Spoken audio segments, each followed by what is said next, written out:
त्यानंतर भाजपकडून सोमवारी यादी जाहीर होण्याची शक्यता आहे। महानगरपालिकेसाठी पहिली यादी भाजपकडून सोमवारी जाहीर होण्याची शक्यता। मुंबई महानगरपालिकेसाठी भाजपकडून आपल्या उमेदवारांची यादी सोमवारी जाहीर होण्याची शक्यता आहे आणि त्यानंतर उमेदवारी अर्ज भरले जातील। तर आता 30 तारीख ही शेवटची तारीख आहे, मात्र भाजपकडून उमेदवार यादी ही सोमवारी जाहीर होण्याची शक्यता आहे। या संदर्भात माहिती घेऊयात आमचे प्रतिनिधी विनायक डावरुंग यांच्याकडून। विनायक,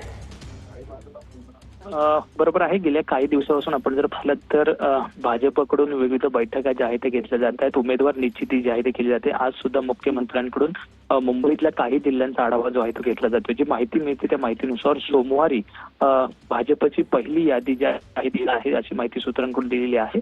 त्यामध्ये 70 ते 75 उमेदवार जे आहेत ते पहिल्या यादीमध्ये जाहीर जे आहे ते केले जातील अशी माहिती सूत्रांकडून मिळाली आहे। त्यामुळे साहजिकच आहे मुंबईतले जे इच्छुक उमेदवार आहेत, जे दावेदारी ज्या उमेदवारांच्या आहेत त्या सगळ्यांच्या नजरा ज्या आहेत या यादीकडे लागलेल्या पाहायला मिळतात।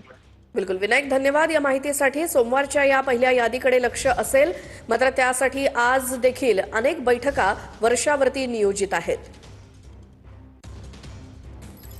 मुंबई महानगरपालिकेसाठी भाजपकडून सोमवारी उमेदवारांची पहिली यादी जाहीर होणार आहे। जागा वाटप, उमेदवार, त्याचसोबत कोणाला किती जागा या संदर्भात अजूनही खलबतं सुरू आहेत शिवसेनेसोबत भाजपची, आणि त्यातच सोमवारी भाजपची पहिली यादी येणार अशी माहिती मिळते।